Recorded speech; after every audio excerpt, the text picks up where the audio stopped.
Okay, so this is question 2 that I emailed out. It was a quadratic, and so the first thing I did, even before looking at the question really, was I just did a bit of admin. So I completed the square, which allowed me to sketch the function, and I also defined the inverse. So I wrote it as y equals using the completed square version and did the whole inverse thing. I then looked at the question, and the question said something that was really good news. It said that the domain was limited to x being greater than -1, and that was good because I can't define the inverse of a quadratic because it's not a one-to-one function. But if you say I'm only going to put numbers greater than -1 in, happy days. It makes it 1, 1. So this was a 1, 1 function, and its range, those are the y values, was that the values were always greater than or equal to 0. That meant that the inverse, the only numbers I could put into the inverse were the numbers that had come out of the original function. So the domain of the inverse is the same as that. Can't put numbers, had to put numbers greater than 0 in. And the numbers that will come out of the inverse are the same as the numbers we put into the original function. So the range of the inverse was f to the -1 of x is greater than or equal to -1. So I then answered the question. It said, what's the range of the original function? Greater than or equal to 0. Got that from the sketch. It said sketch the function and its inverse. So in my sketch, I only sketched the original function from -1 because that's what it had told me to do. And even if I hadn't defined the inverse, I could do this because I know that the graph of a function and its inverse are reflections in the y equals x line. So this coordinate here, -1, 0, becomes 0, -1. And then the definition of the inverse and the range is there. Is this working? Of course it's not working. So question 6 was the next question, which was a little bit easier. So question 6 just asked for the range and why you couldn't define the inverse. So again, I did my admin to start with. I completed the square, which allowed me to sketch it, and of course you can sketch on your calculator. I like those skills to stay fresh. The range was that f of x was greater than or equal to -3. And then the question said, why can't you have the inverse function? Why is it not defined? And that's because this is not a one-to-one function. It needs to be a one-to-one function in order to define the inverse. And in the question it said that x could be any value. In order to define the inverse, you would have had to either have said x is greater than -2 or x is less than -2. No such statement, so you couldn't have an inverse function. So that is that. Okay, so we were talking about modulus functions. Sorry, just to say that comes from Maths Genie functions, and we're just about, after today's lesson, maybe a little bit of tomorrow's lesson, we'll be at the end of our work on functions, and I can't recommend enough that the Maths Genie section on functions. So we're now through AS and through AS mechanics. We're now into this section. So that's the section on functions, which covers a lot of the stuff that we've done recently, including composite functions, including modulus, and the whole inverse function thing. So I've set you a homework separately, which you may have seen. It's on class chart. It's on OneNote. I will email it to you after this lesson as well. But this is excellent additional practice. So I want to talk about transforming modulus graphs. So what I've got here is a function that I want to sketch, but it's not just a modulus graph. There's a modulus bit in there, but there's other stuff going on. First thing to say is you can whack it into your calculator and the calculator will plot it for you. But I want you to understand where that comes from. So I'm going to sketch this function by sketching firstly that. In fact, sorry, what I'm going to do firstly is what I always do with questions like this. I'm going to rewrite it. So I need you to be relaxed about the fact that these two are the same thing. Okay?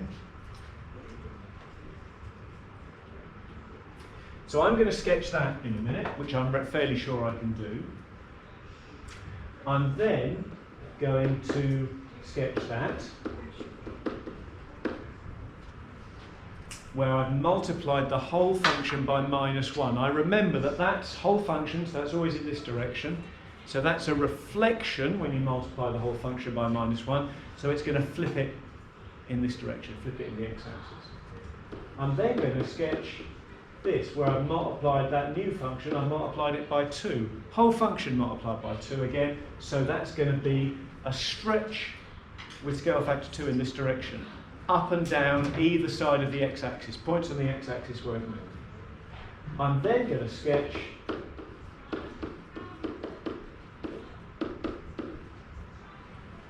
that, which is that whole function lifted up 6 units. Now, is the order in which I did those important? Sometimes it is and sometimes it is not. So here's what I always do. When I'm doing several transformations, I start with any x translations. That's where you replace x with x plus something. Now, I know we've got an x plus something here, but I've already dealt with that in my original sketch. So no x translations in this one. I then do any other x transformation. So that's if the x has been multiplied by something. I then do any y transformations apart from y translations. So these two, multiplying the whole thing by -1 and multiplying the whole thing by 2, that comes in that. And the last thing I do is y translations. So that's why I kept my shifting it up 6 until the end. So that's an order that I always remember, which means that I know I'm going to get things from it. And I just remember that. So go on, I'll start you off. Y equals x plus 3 looks like that. So the modulus of that looks like that. So go on, see if you can plot those other ones, and then do it on your calculator to check that you calculated it and you yourself agree. So, modulus of x plus 3 minus modulus of x plus 3, I've done that in blue. 2 lots of that though, so I'm going to stretch it down. So it's going to go down to -6 instead of -3. And then that plus 6 will look like that, where this point here is 6 and it goes through the origin. And did I just want to get my graph? I did. So the black line is the line that we are after here. Can I get you to try and sketch a different one?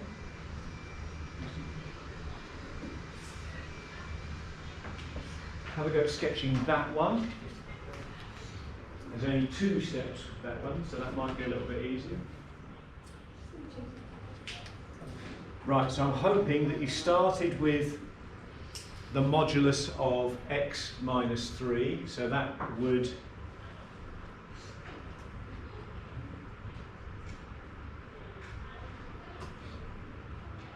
look like that, but it bounces instead, so it actually goes up to 3. So that's the modulus of x minus 3. And at the moment, that has a gradient of 1, because it's 1x, and -1. Okay, I'm then going to multiply the whole function by 2, which is a stretch in the y direction. So that means that this point doesn't change, but this point's going to go up to 6. So it now has a gradient of 2 and -2, whichever leg we're dealing with. And then finally, take away 5. We're going to come down. At the moment, this turning point is at 3, 0, so it's going to come down to 3, 5. And this point here is at 6, so it's going to come down to 1. So it will look like that. So it's just this function moved down 5 units. And your calculator again will tell you that. Now these are really popular, both in the textbook and also in the practice questions, and you'll see a couple in the homework that I've sent you. Can I get you in the textbooks to turn to page 52 and question 6, which I'm going to project here for Harry and Isabel, and hopefully you can see this at home as well. Page 52 and question 6.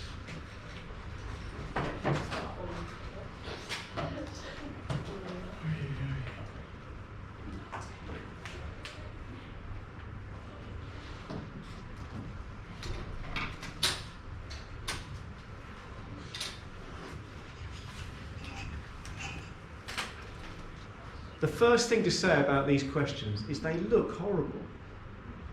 I mean, there's all sorts of funny stuff going on. I hope by now we're used to this, which is really scary to start with, but this is just saying it can be any value, so there's no problem there, we can ignore that. I've got a missing value here, but I firstly want to attract your attention to n of x, and I'm hoping you can have a go at manually sketching n of x, which hopefully you can then check on your calculator. If I've got your whiteboards. So 3x minus 4 plus 6. So here's modulus of x minus 4. 3 times that would stretch it up to there. And then plus 6 would move it up. So this point at the moment is 4, 0, so it would go to 4, 6. And this point is 12, would go up to 18. So, and it's key for this question that we realise what the gradient of these lines is. Okay? So, have I done it wrong? So you're always a bit worried now when I... yeah, it's key we understand what the gradient of these lines are. So the original graph had a gradient of 1 and minus 1, but when we stretched it, it had a gradient of 3 and minus 3. So this line has a gradient of 3 and this line has a gradient of minus 3. Now, there's another function in this question, minus 2x plus something. So that's y equals minus 2x plus some number. And that number, k, well, that's what we're being asked about, the value of k. So I'll tell you what, I'm going to draw y equals minus 2x plus nothing. Okay? That would be a nice, easy start.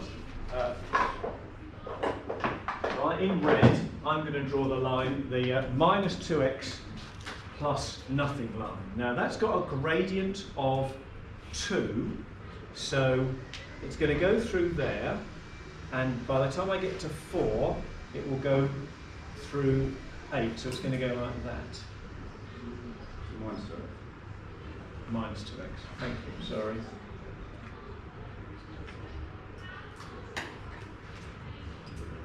Going to go like that. Okay? Now at the moment, how many solutions are there to m of x equals n of x if k is 0? Well, how many places is my red line, this red line, crossing my black line? No. And it's not like I haven't drawn it far enough, because this has got a gradient of 3 and this has got a gradient of 2. They're never going to meet. So at the moment, 0 is an okay value of k. As k gets smaller, so minus 1, minus 2, that's still going to be okay. So I'm all right with k getting smaller than 0. But what about k getting bigger than 0? Eventually, if I keep plotting plus 1, plus 2, plus 3, plus 4, I'm going to get a line which crosses this line. So there'll be a point, won't there, where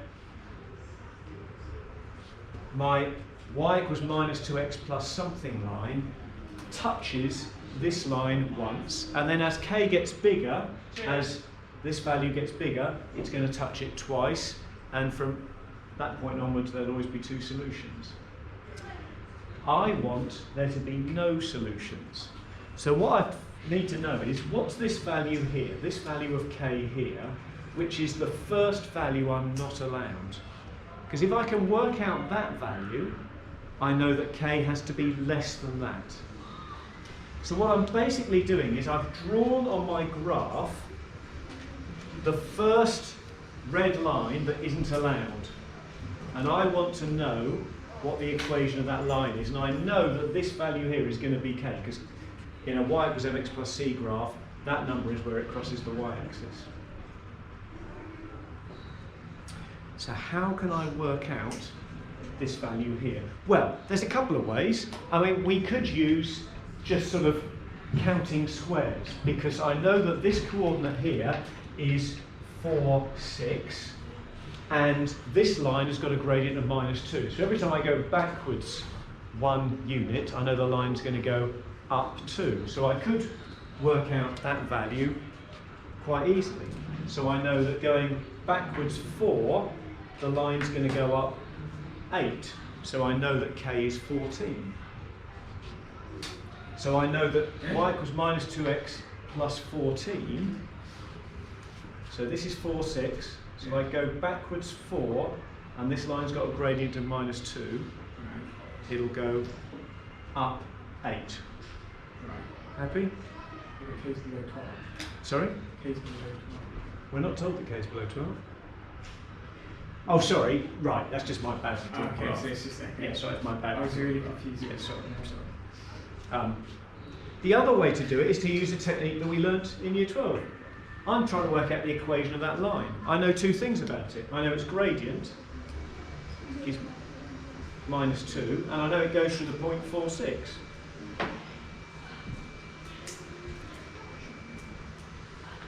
So I can work out the equation of that line. I know that it's going to be y equals -2x plus something, and then I just substitute my values in.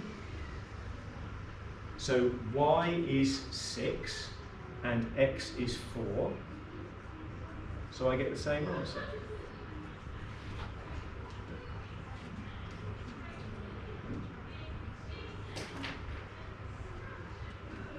So accepting that I've got a badly drawn graph, not for the first time,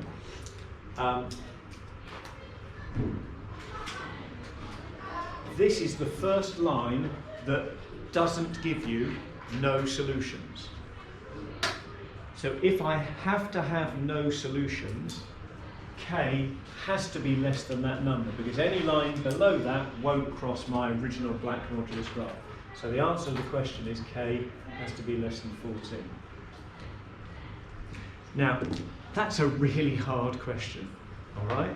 I think it's really hard to get your head around. So there's two things really. If you were able to get your head around it, you're doing really, really well. And if you found it hard, well, that's because it really is hard. Really, really is hard. But let's remember that there's marks up for grabs all the way here. So this is the tough bit, sketching that. And once we've done that, we've probably got half of the marks for the question. And then the next bit, well, that's just sort of pushing us up towards those top grades. Can I get you to have a look at number 8 in the same exercise?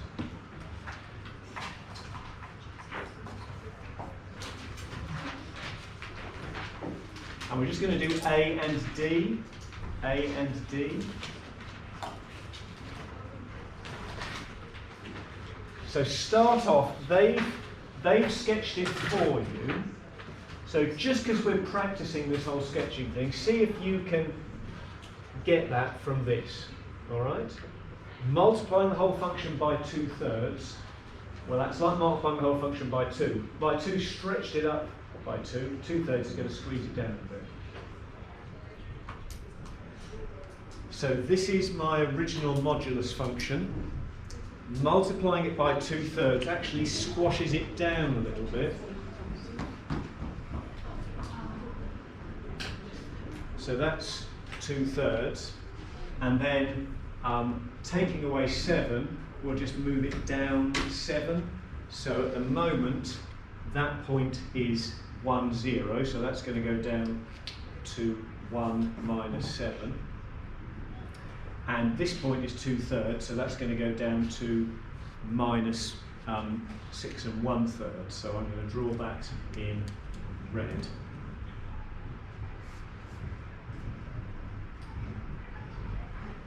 So I've got black, green, red. Those are my graphs.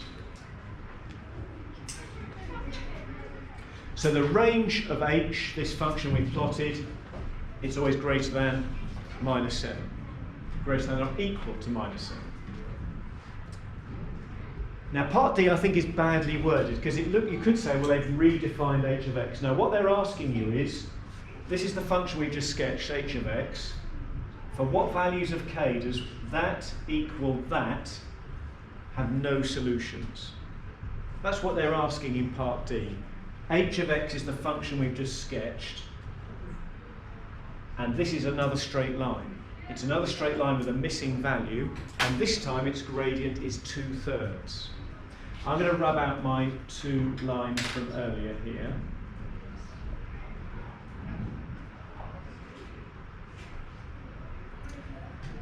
Now Grace, what gradient does h of x have? Had a gradient of 1 originally, so what does it now have after I've gone through that process? It's got a gradient of 2/3, yeah.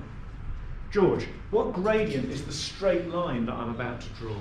It's got a gradient too. So tell me something about this line and this line. They are. Certainly with this bit, it's parallel, isn't it? That's right, yeah. So if I plotted y equals 2/3 x plus 1, let's plot that in green, it would look like that, wouldn't it? So that's 2/3 x plus 1, it's parallel to that arm. So how many solutions, if k was 1, how many solutions would that equation have? Don't say it. Yes, you did. 1. Yeah. This red line crosses the red line once. If I made, so that's when k is 1. If I made k bigger, James, am I ever going to have 2 solutions? No, it's just going to stay with 1 solution, isn't it? Because that branch carries on forever. This is parallel with this, it's never going to meet this. So as k gets bigger, I'm still going to get 1 solution. So k can't be big. It can't be 1, it can't be bigger than 1. So let's instead make k smaller. Let's bring this y equals 2/3 x plus something line down. There's a point down here, isn't there, where this line would run directly along that line. And after that, it would pop below it and never touch it. So this line here is the last y equals 2/3 x plus something line that has a solution. Anything less than that will have no solutions. And again, working out that point, there are a couple of ways of doing it. There's the common sense way. You could say, well, I know this coordinate is 1 minus 7, and this green line, has a gradient of 2/3, so I could work out what that has to be. Or you can do the whole point gradient thing. So this green line, it goes through the point 1 minus 7, and its gradient is 2/3. Just let me give you 30 seconds to see if you can tell me what this value is, and therefore what the values of k are, which give you no solutions.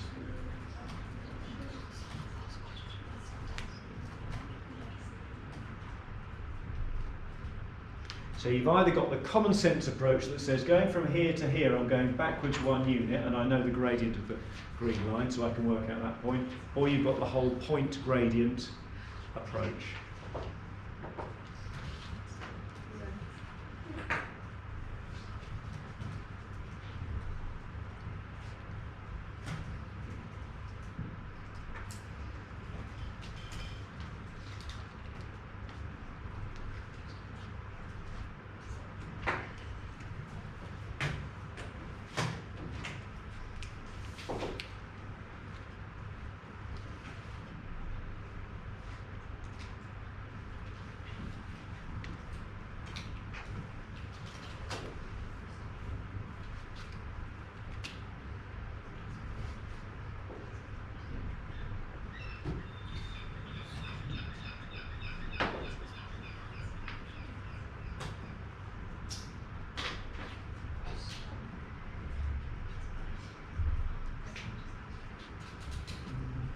hopefully, whichever way you did it, you got minus 7 2/3. Either by saying, well, from there, going back 1 unit means I go down 2/3, or by working out the equation of that green line. So the line y equals 2/3 x minus, I'm going to write that as 23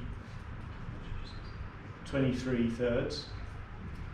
That line has a continuous solution there. Anything less than that, and there would be no solution. So k has to be less than that value, 7 2/3. Minus 7 2/3. Minus 7 2/3. Now, if question 6 was tricky, I think that's pretty insanely tricky, and you know, I always hesitate to give it to you. But again, you know, that was the end of a long question. Hopefully you were able to work out this. No inverse function, because it's not a 1-1 function. Solve the inequality, when does it equal, when is it less than minus 6? So hopefully you would have drawn the minus 6 line on and worked out your two intersections. Oh, yeah, we did that at the beginning. And so there are plenty of marks up for grabs there. Now I've set you a homework, you two as well. I've set you a homework which is a summary of all of the function stuff that we have done. We're going to spend a little bit more time on this next lesson, but it covers things like partial fractions and also the simplifying algebraic fractions that we did right back in the summer. So it's a really good test of how well you've coped with those things and whether or not you've watched the videos from last summer. The homework, I'm going to email it to you. It's on class charts, it's on OneNote. With restrictions removed, I can now take it in real life, but you can also submit it on OneNote if you would prefer.